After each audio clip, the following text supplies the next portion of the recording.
This season, Huset Speedway has been home to a ton of big events. Earlier this summer, they had the 100,000 to win High Bank Nationals for the World of Outlaws Sprint Car Series. They had a big late model weekend with the Lucas Oil Late Model Dirt Series. A lot of rumors about what could happen with that in the future. And they also had a big USAC weekend between the National Sprint Cars and the National Midgets. And on top of that, they've got a fantastic weekly program. Sunday nights includes 410 Sprint Cars, 305 Sprint Cars, and their late model street stocks. And one guy who's been there to see it all is track announcer Shawn Neisteadt. He joins me on this episode to talk all things Huset Speedway. We talk their weekly points battle right now that's super close. We talk Ryan Timms. We talk World of Outlaws. All sorts of different topics here in this conversation. But before we move on, if you haven't seen yet, there is DIRTRACKR merch now available, including this t-shirt I'm wearing right now, the Don't Tell Me There's No Passing in Sprint Car Racing shirt. We've got a couple of different shirt options. We've got a couple of different decal options. Shipping in the US is always free. If you want to grab something right now, you can head over to shop.dirtracker.com. Now let's get to our conversation with Shawn Neisteadt.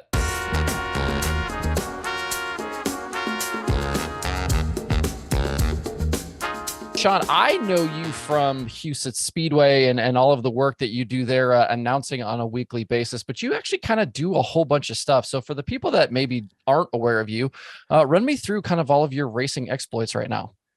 Yeah, I do a lot. It feels like anyway, and my wife would tell you it's a lot. So yeah, I'm the announcer at Huset's. I also announce at another racetrack here in South Dakota on the other side of Sioux Falls out by Hartford. It's called I-90 Speedway. They race weekly on Saturdays. And then there's the Midwest Sprint Touring Series, a 360 sprint tour that's centered in Sioux Falls. Runs in Nebraska, runs over at Jackson quite a bit, Hartford, just kind of a regional deal.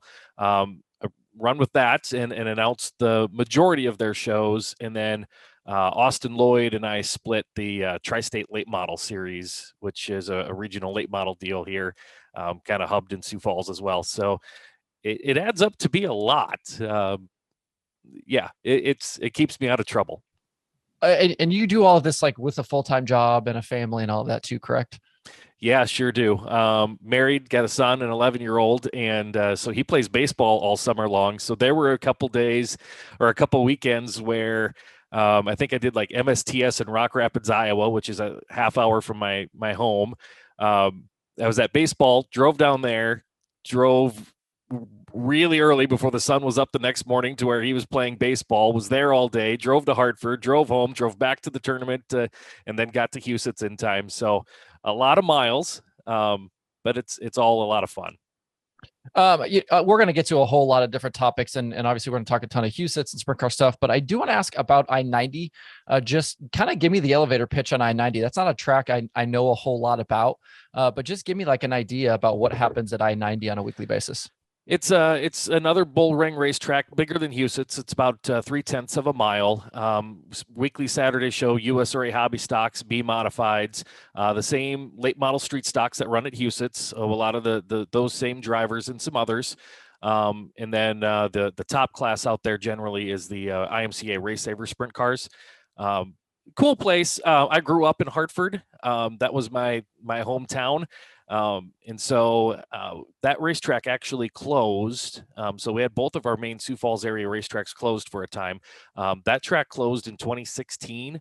And I hadn't worked out there at that point. And when they had the opportunity to reopen it in 2019, before Huset's got going again, they approached me to be their weekly announcer. And of course, I said yes. And so I've been out there ever since. Now there's a time here and there where Huset's and that track and I-90, they have conflicts. And so I've got a few other announcers in the area that'll step in there and fill in for me so I can take care of my duties at Huset's or with MSTS races. So it works out really well. Talk to me just generally about kind of the situation at Huset's and obviously we know it was owned by another guy. It had a completely different name for a little while, and there was a weird situation there, but Todd Quarrian comes in, buys the racetrack, kind of fixes it up. Tell me about just kind of the direction of the racetrack right now. And we know he's bringing in a ton of big events and all of this stuff, but where do you kind of see the racetrack going? What are your feelings right now, just generally about Huset's? I'm so excited to be part of Huset Speedway, and hopefully I'm a long time part of it still to go. Never did I imagine we'd be having a $250,000 to win race 4 minutes from my house. And that's huge. But then when you take the step back and you look at the perspective of what happened at Huset's in 2017, we ran one race that year, and the previous owner shut it down after that one race. And so I've told a lot of people by the time 2019 rolled around, and then when we got into 2020, before Todd had purchased it in the midpoint of that summer, I drive that's a way to get from Brandon, where I live, into Sioux Falls. I wouldn't drive by the racetrack. I have friends that live in that part of town that you can drive by and then go into that part of town. I wouldn't drive down there. I wouldn't drive by the racetrack. I didn't want to see it. It hurt to see such a great place sitting there and all the history. And, a lot of people don't realize my in-laws were the previous owners before that regime moved in. And so that added to the pain, I guess maybe you can say, because it was family for me. I grew up going to the races out there with my family, and then I started working at that track when I was 15, cleaning garbage. I worked there all through high school and all through college, and I'd been announcing there since the early 2000s. And so I met my wife there. She was the cute concession stand girl. And so so you have no connection to Huset Speedway whatsoever, is what you're saying? No. My heart really isn't in it. But it hurt that much to drive by the place. And now to see where it's going is incredible. The energy this year when we had the $100,000 to win High Bank Nationals, I've never felt that kind of energy at that racetrack, except maybe the night Tony Stewart was there back in 2013 when the place was packed. So you multiply that by where we're going next year, and then who knows, the sky's the limit at this point. And I've heard Todd on a couple of different interviews say that he hopes someday he has to put bleachers on the backstretch. And I don't know what his plan is to get to that point, but holy moly, what kind of racing are we talking about? And I really, really am looking forward to the future out there. It's such an incredible racetrack. I'm biased, but I think the racing there, the racing there is hard to beat. It puts on a great show. I mean, even it doesn't matter what the track conditions really are. You're going to get into traffic no matter what. And so that's when I think sprint car racing really shines. And that's what we get into down here all the time. And that's the excitement of the place. It's fast, it's tight, it's not an easy place to come race, and there's not a lot of people who have come in and been fast at that racetrack right out of the gate. So the future of that racetrack next year will make history. I was the first one to say this year, it was the highest paying professional sporting event in South Dakota history, which was true. Now we're just going to blow that out of the water come next year when we've got the High Bank Nationals round 2. I think it's such an interesting situation with Huset's. The Sunday show, I feel like, is such a unique place on the kind of the weekly schedule. And I feel like it allows almost Huset's to just kind of stand alone a little bit on those Sunday nights. You've got that spot on Dirt Vision. You've got a fantastic 410 program with, a lot of the Midwest guys that come there. Talk to me about this points battle you have right now, because you've got Matt Jewell, you've got Justin Henderson, you've got Austin McCarroll, Brooke Tat, you've got all these guys that are super tight right now. You got a couple of weeks left, but tell me about that weekly 410 battle you guys got going on right now. Yeah, it's pretty wild coming down here with 3 races to go. The top 2 separated by a singular point. That's pretty wild. Now, Huset's has kind of through the years, here and there have been crazy instances like this. And I think it was 2001, Justin Henderson and Chad Meyer actually tied for the points championship. And at that point, there wasn't a tiebreaker system that was in the track rules. So they were co-champions that year. We could see that again. Now, I think the current rules break it down, if this, then that, and what breaks it. But this points battle is so close between those front 4. You can't call who's got an advantage. And there's actually scenarios, if it stays that close going into that last night, somebody could win the A feature, but not be the points champion out of that group, because there's 15 points for time trials. down by, or 10 points for time trials, down by 1, 15 points for the heat race, down by 2, and then it's 35 points to win the feature. So somebody times great, runs a great heat race, but gets a bad draw, and somebody else wins, however that shakes out, it could be really, really interesting here the next couple of nights that we've got. That weekly program is always interesting to me too, because I feel like you end up kind of getting like a decent amount of just traveling guys coming through. Like, we've seen Parker Price Miller come up there before. And the one guy I really want to ask you about is Ryan Timms. He's getting ready this weekend to make his World of Outlaws debut. And he's a guy that you've seen a bunch this season. What are your thoughts on a guy like him and what he could maybe do against the Outlaws this weekend? I think that Friday night show is really going to be the eye opener and going to be the test, and see how he runs against the Outlaws at such a tough little bull ring up in Grand Forks. He really busted onto the scene last year at Huset's. He had done well with that ASCS where he kind of busted onto the scene, that Speedway deal, and then here he shows up in a 410, and the first night he was leading the feature, his first time at Huset Speedway, and nobody really does that since, Casey Kane did it way back with the first time he came through when he was running his family 23K way back in the day.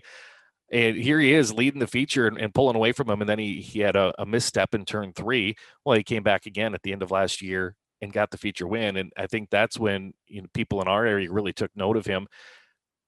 The World of Outlaws is a whole different game, though. And so I'm really curious to tune in.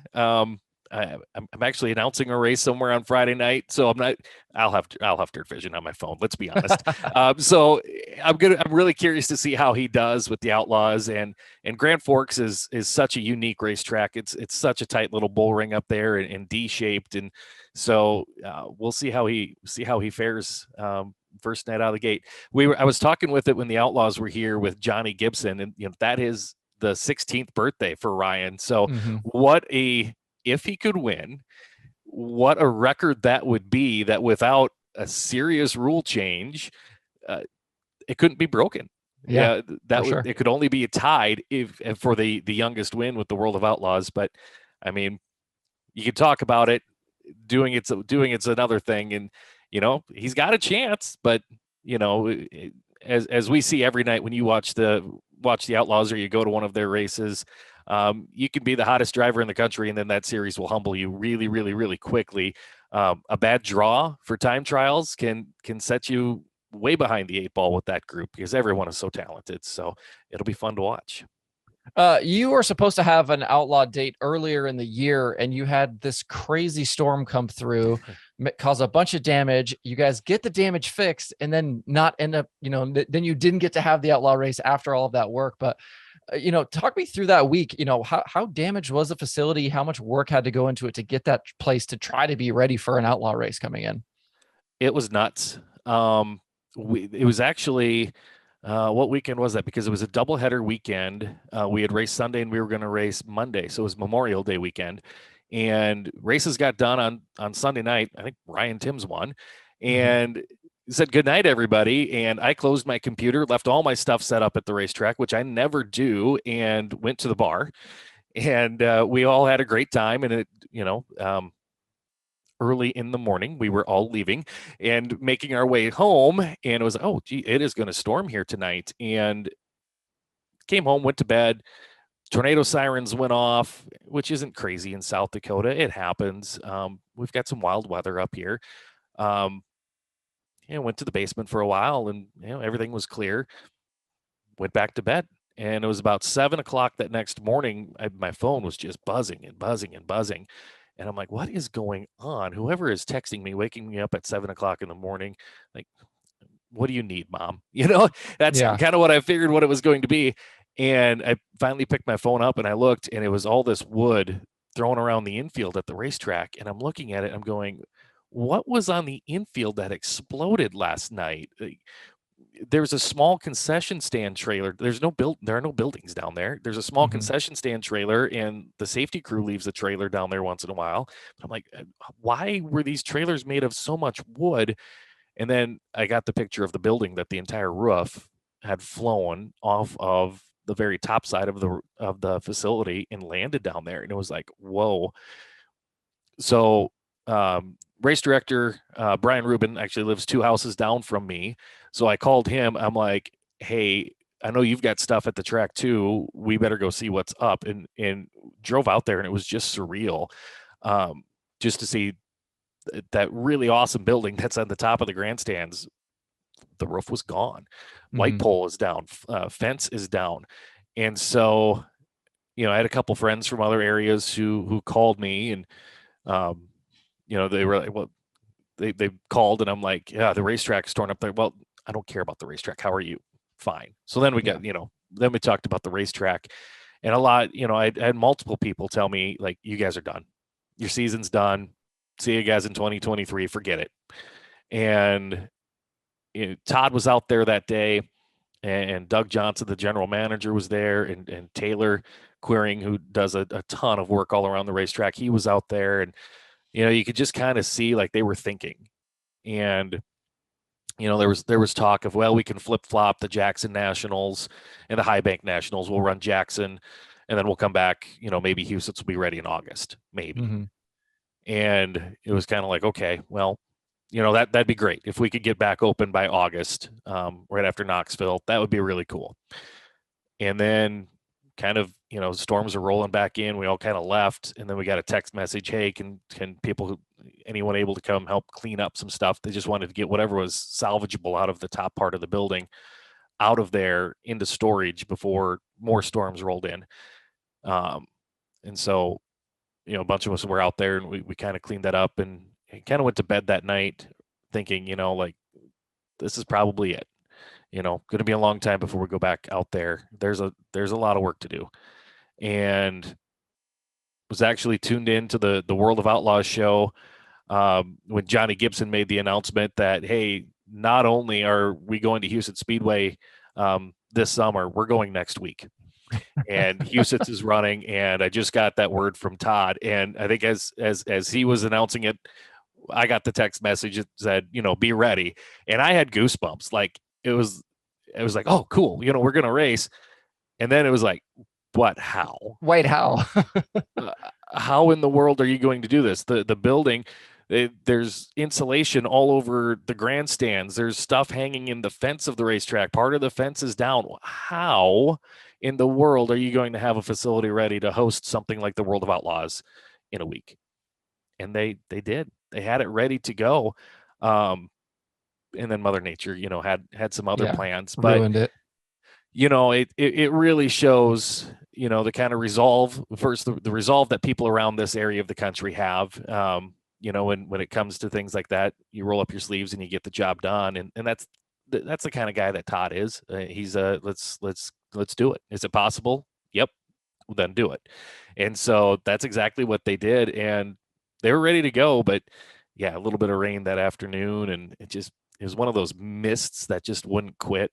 And so, but the silver lining to that was we got to do the 4 days, with that race going at the front of the 3-day High Bank Nationals, which really kind of laid the groundwork for next year's 4-day event. So it worked out well. There's still a lot of work to be done out there. The top part of the VIP building up top is not open yet. So that's going to be some off-season work. There's still a light pole that needs to be replaced, and so that's going to take some time. I'm confident by the time Mother's Day next summer rolls around, it'll all be built and probably better than it was before. So yeah, I'm really looking forward to that. And they keep telling me I'm getting a new announce booth because the room that we're in, it was kind of an afterthought of the previous regime when they built that. I think they forgot that announcers and scorers exist.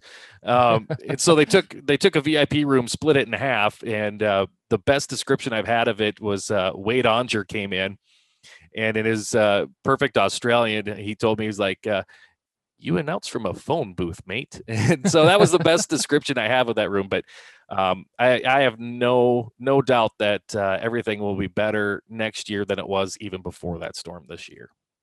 You mentioned the High Bank Nationals there, and obviously we have to talk about that weekend. 4 days of racing culminates in this insane last couple of laps from Sheldon Haudenschild. When you put on a race of that scale, when you're going to pay that amount of money, you're going to have the best sprint car drivers in the world come through. Is there any better way to pay it off than what we ended up getting that week? You couldn't write that script. No. It was so good, and will that be duplicated? I don't know. It was such a great race, and I think it's kind of funny. I think Johnny first said something. Johnny Gibson and I were doing the play-by-play, and I think 5 or 6 laps to go. He says something about Sheldon maybe making a charge, and I'm like, maybe he has enough time. Maybe is something like the call is something like that, and then all of a sudden he's there, Yeah. and that last lap, and to see the entire crowd. I mean, the place was packed as it was, but to see everybody up, and all you could see, because the way the lights are in the racetrack, when you're up in the booth way behind everybody, you can only see if the people are up and down, but then you just saw like all these hands in the air and just people cheering crazy, and it was one of the coolest moments I've ever seen, and I've been doing this for 21 years, so it was one of those where like the thing got done, and you just sit there and you go, wow. And I think I left there. I think I went to the bar and I watched it, and then I watched it again, and then I think I got home and I watched it probably 5 or 6 more times those last couple laps, because it was just unbelievable. Um, it was so cool, and who knows what next year holds, but what a great way to introduce a new race to the area, and really looking forward to it again next year. We'll see what happens on take 2. You guys have had, like, obviously, you've got your weekly program. We've talked about the Outlaws. USAT came through for a couple of nights, but the one that I think, maybe people are maybe sleeping on a little bit, what was maybe one of the better races of the year anywhere was when you had Lucas come through. And, that part of the country, obviously not known as a late model area. And even I think the fans maybe even were sleeping on that one a little bit, but what do you think the future is of late model racing at Huset's? And it seems like it's a track just like perfect for late model racing. Yeah, I don't know what their plans are for the future, but I think that was a great introduction for us for super late models. We had never had a super late model race at Huset Speedway, in the modern era. And I think that night, I looked it up, since like 1982, there'd only been 11 late model races. All of them were, a regional deal, a restricted, it was soda late model type thing, or like the Tri-State late model series has all sorts of rules that work and produce great racing, but they're not super late models. Mm-hmm. And so to have that caliber come in was really interesting. And it's kind of funny, because when you race late models at Huset's, I remember like 2006, we were going to race them for the first time in a long time, something around that time, 6, 7, 8, somewhere in there. And just everyone, you can't race late models at Huset's. There's no way. How are they won't even be able to get side by side. They won't. No. And we're really quick as race fans to write something off, right? And so I remember that race was fantastic. And then this Lucas Oil late model race is on the calendar this year. You started to hear the same things, like, well, yeah, they're great. Lucas Oil's a great series. They've got a lot of great drivers, but at Huset's, what's it going to be like?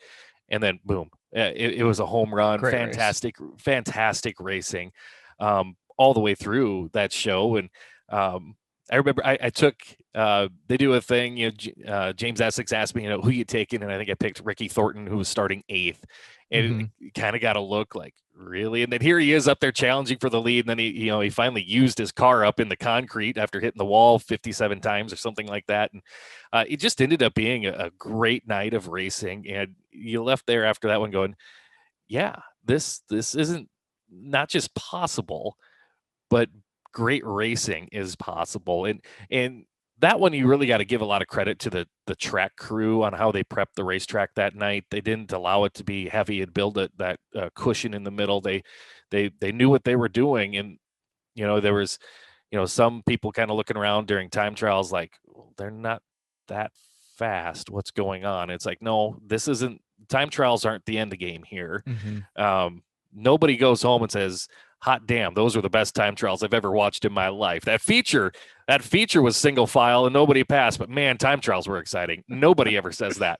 And so when I saw the racetrack doing what it was doing in time trials, I'm like, okay, this is going to be all right. I say the same thing at Huset's when people are like, oh, the heat races at Huset's are boring. Yep. Sometimes they are. Most of the times they are. They're not the best race of the night, but nobody ever goes home and says, wow, I can't wait to go back and watch heat races next week. You want the best track. You want the most excitement to happen in the feature. And that's what we get down here. But yeah, that Lucas Oil show, I hope they have another big time late model race next year. I don't care what the name is on it. Just hopefully to bring in that caliber and those kind of cars again would be really, really exciting.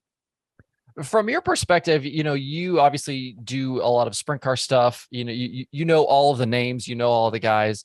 When you have an event like that come through, as an announcer, and you're going to be sitting in the booth with a guy like James Essex, who is now a Dirt Late Model Hall of Famer, how do you prepare for that race? Did you go and watch some Lucas shows? How much work do you have to do to feel like you're ready to sit in that booth? That one I didn't do a ton. I did enough to where I felt comfortable. I'm still afraid of making a fool of myself, and I could easily do that at a late model race, but it's not out of line. For that one, I probably did 10, 15 hours, watched a lot of their shows that I could, made a lot of notes, just so you feel like you're able to have that conversation and not just protect your backside from acting like a fool or sounding like a fool, but you're also you're doing a job and you're there to be informative and helpful for the race fan, whether or not they may be they may watch 100 late model races a year and you might watch 20, but you still better be knowledgeable and be able to share information and add to the program, not subtract from it. So for that one was probably 15, 18 hours of work. The USAC for that stuff, oh man, probably 40, just because it's the 2 series and there's so much going on with them, just to have their notes and to know that, this guy has got championships and this guy's got X number of wins and top fives and to be able to have that conversation and be knowledgeable with the traveling announcer. You certainly have to do it. And even for the World of Outlaws, I watch more of their races than anybody else out there in the country. But it's still, you got to sit down and you got to do the work and you have to make sure that you're ready to go. Teams have to bring their game at the big shows, their A game. And as an announcer, you do too.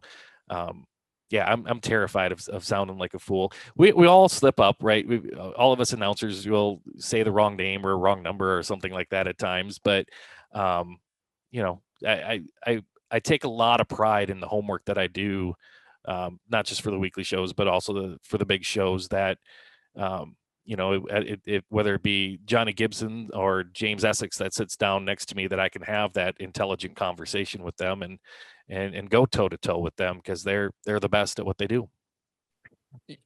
I feel like announcing is one of those things that is obviously very subjective, right? Like, fans are going to have people they like, people they really don't like, and you're going to hear about it. If they don't like you, you're going to hear about it. And there's all kinds of styles out there and different ways to do things. As you've been kind of on this announcing journey, like, do you have guys that you look up to that you try to emulate? Do you have guys that is Johnny Gibson somebody that you can call up and say, hey, what about this? How does it work for you as you're trying to get better as an announcer? Yeah, I think I was really fortunate when I started. I was still a teenager when I started, and I was still in high school when I first started announcing racing. So the guy who had announced Huset's for a long time, his name is Mark Tassler, and up until 2015, we were co-announcers there for most of the 2000s and 2010s. Up until he retired in 2015. And he had actually done 2 other racetracks in the area, Rock Rapids, Iowa, and Madison, South Dakota. Lake County Speedway was that track's name.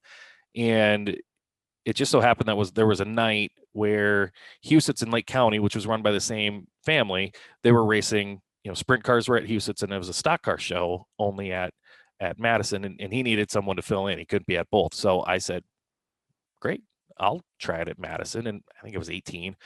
And so he was really helpful, gave me a lot of tips. Um, and then there were some other great announcers in our area. Jim Laton, who unfortunately passed away from cancer about a year ago. He was the announcer for a long time at several tracks in the area, including what's now I-90 Speedway. And he gave me some great advice. And the one thing that I still remember him saying to me from 20 years ago was, be you, be yourself. Don't try to be somebody you're not. Because then the fans will feel that. And if you're phony, they'll feel it, and they'll that's not going to be your best you. So those words I still hear a lot.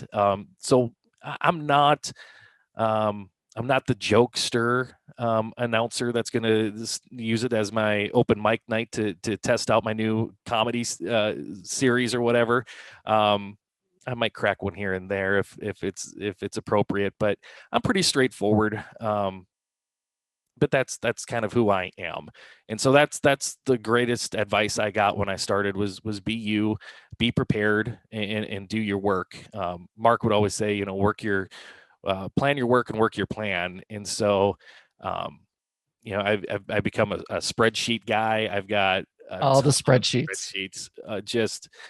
Yeah, it would gross people out if they would see what I've got open in front of me all the time at the racetrack. Because you can know everybody and you think you know everybody, and then you're talking and you're like, number 3. What is number 3? Who's number 3? And you have a moment of blank, and then you're like, oh yeah, it's Lundster's car. Tim Kading's in it. But just sometimes you just lose it. So you got to make sure you've got everything in front of you. And while you can probably rattle it off the top of your head, at least for me, I need that security blanket of the spreadsheets and all of the spreadsheets in front of me. Yeah, no, I have, working for the Outlaws for as long as I did, I am very, very aware of Johnny's spreadsheets and Blake Anderson the same way. Blake's a good friend of mine as well. When you are watching a race, are you able to see the whole track as an announcer? These are conversations I've had with Blake too about, I'm always curious how you guys actually watch a race so that you can call it. Are you looking at transfer battles? Are you, do you got eyes going in different directions? Like how do you sit down and watch a race when you're going to call it? I would really like to see myself sometime, because I think I'm probably all over the place. Because at Huset's, I've got the window in front of me so I can see out and see the racetrack, but I've also got a monitor just up here to my left that I can see what's on the Dirt Vision camera. And that's more important. When I started this forever ago, that wasn't even a thing. You say, here's your lineup and it's 8 laps, and you turn the microphone off until the race was done, and you said, here's your finish. And so that's been something that you kind of have to craft as you go a little bit. But I think my eyes bounce all around, and I'm really fortunate at Huset's that we're high and way away from the racetrack. So you can kind of see the whole thing. So if you're looking over here, usually if something starts happening on the opposite end of the racetrack, somebody starts flipping, it catches your attention, and you see it. Where sometimes if I'm on the road and we're at a half mile or something, that's a whole different deal, where you're like looking over here and you completely miss what's going on the other way. But yeah, I think my eyes bounce all around the racetrack, and you're always looking for that storyline. So I've always got live timing in front of me, looking for that. Try to have the lineup in front of you, and you gotta take note when you're going through the lineup of, this guy could charge forward, and you kind of look at your live timing a couple times here and there just to take note of where those people are at, and because sometimes that is the story. So I don't know how you do it, but you do it. At least that's how it works for me. I probably bouncing around like a squirrel all over the place, but at the end, hopefully it's a decent call. Do you get a chance to just ever be a race fan? And, did you get a chance to go to Jackson for the Nationals? Did you go to Knoxville, or is it always just work? Once in a while I'll be at a race and I'm just a fan, but it's really hard. It's really difficult to be a race fan, because you always feel like you should be doing something. And so it's really difficult for me to just go sit down in the grandstand somewhere and watch a race. no, I can sit down on my couch and I can watch Dirt Vision all night long. That's a little bit easier because you're not at the track, but at the track, I feel like I need to be doing something. I really do enjoy, that's one of the things I enjoy about being with the tours with MSTS or the late models, where I can sit down, if I'm calling the one class of that night, and then I can go sit down in the stands and watch, the rest of their weekly show and kind of relax a little bit, which is enjoyable. I'll go once in a while to a race around the area, and just kick back as a fan and have a couple cold beverages. It's fun. Like to take my son with when I do that. And um, yeah, it's really difficult to do that. I was talking with my friend Brian, who race directs down at Huset's, and he's always on the receiver, and we were talking about that exact same thing last night. Like he said it, he goes, I can't go to a racetrack and sit down and not have a headset on, and I feel the same way. It's difficult. You talk about your son there. This is like the funny thing I always like to ask race car drivers is are you going to let your kids race or whatever like that? But if your son wants to be an announcer, are you going to pull him up there and put the microphone in front of him? He's been on the mic. Okay, I think good. he made his debut. I think he was 4. He announced in 2015. He announced 410 sprint cars at Huset's. He couldn't read, but he had the names and numbers memorized enough. Yeah, I said the sponsors, and he chimed in with the names. And I've got the video of him somewhere. Little 4-year-old voice saying the big unit, Austin McCarl, and it's fantastic. He did victory lane interviews one night, I think last year, out at I-90 Speedway. Which was great because most of the drivers with the series, it was an MSTS night. Most of those drivers, they know me and they know him, and so that was fantastic. And the only critique I could give him was like, "Hey, don't stand with your hand in your pocket. You looked kind of funny doing that, but your questions were great." I would assume that you at least get some chance to tune into the Outlaws and some of the stuff on some of the streaming services. When you look around the country this year, what have you enjoyed watching with, the Outlaws or All Stars or other series? What are you excited about as we kind of get, into the latter half of the season here? I think the Outlaws have been really fun to watch because you don't know, there's not one dominant team right now. You've got, that some of the teams are starting to rack up some wins here and there, but it doesn't mean that they're dominating and reeling off that 4, 5, 6 nights in a row type thing. So any night that you tune in, you don't know how that show is going to go. And I think we've come so far in the last couple of years with production quality, as well, with all these races you can sit down and watch. I don't want to sit down and watch overproduced races, on any of these streaming services, but I think where we're at right now is pretty cool. But yeah, the level of competition with the Outlaws, fantastic. The All Stars, same thing. They've been fantastic to watch all year long too. And if they're not racing, click over, and I'm trying to learn about these late model things a little more and more. So yeah, it's a lot of that. I enjoy that, but I think the parity in racing right now is really cool.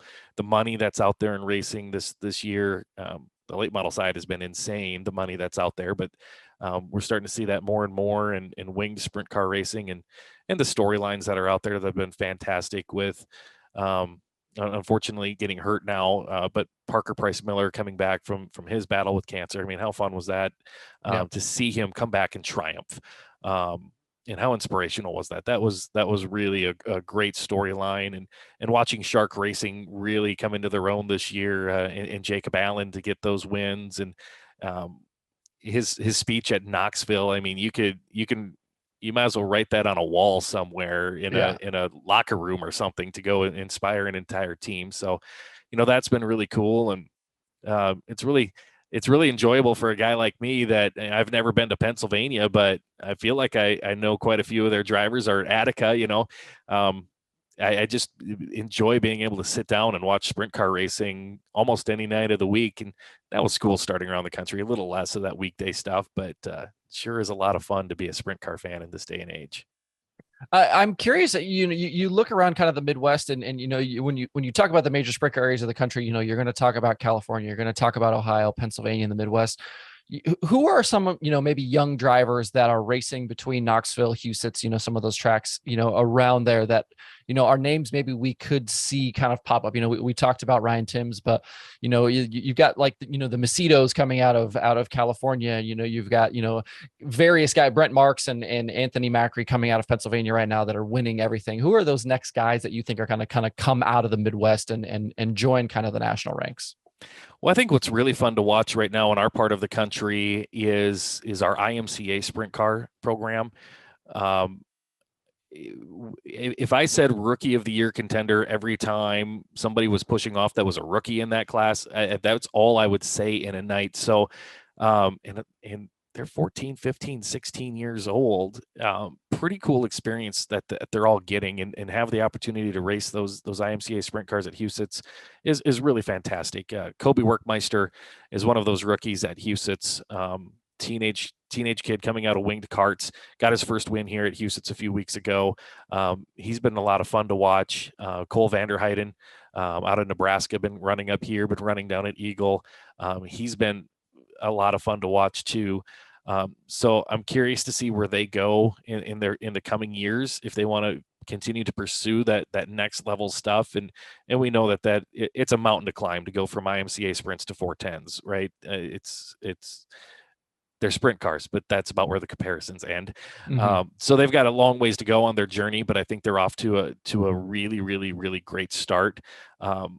It's been a lot of fun this year to watch Riley Goodnow start to have some success, and he got a win last year in Jacksonville. And I think if you roll back 4 or 5 years, and if you would say a sprint car racer from Knoxville is going to be good on the tiny tracks, you'd laugh, because that never happens, right? If you're from the Knoxville area, you better be good at a half mile and, survive if you go to a small track. Well, Riley Goodnow is showing that he can not only be strong on the half mile down at Knoxville, he can run very, very well on the small tracks. Getting that win at Jacksonville, he's been up to Grand Forks and done okay. That second place showing with the World of Outlaws down here during the High Bank Nationals, that was really, really impressive to see. So it'll be fun to watch what he does in the next couple of years as well. And then we've got some others around here like Elliot Amdahl.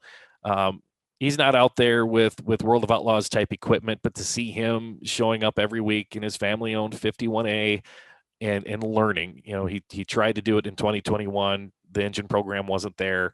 Took a step back, got back into the IMCA sprint car, raced some 360 stuff around the area, and then reloaded for this year. He is showing some signs of being very fast at times this year. So that's been fun to watch. And it's also fun to see Matt Jewell really coming into his own in this 410 program as well. I think it was last year, he set fast time at Huset's, and he said something like he needed to get good on the small tracks again. So while we were closed here, he was just, running Knoxville.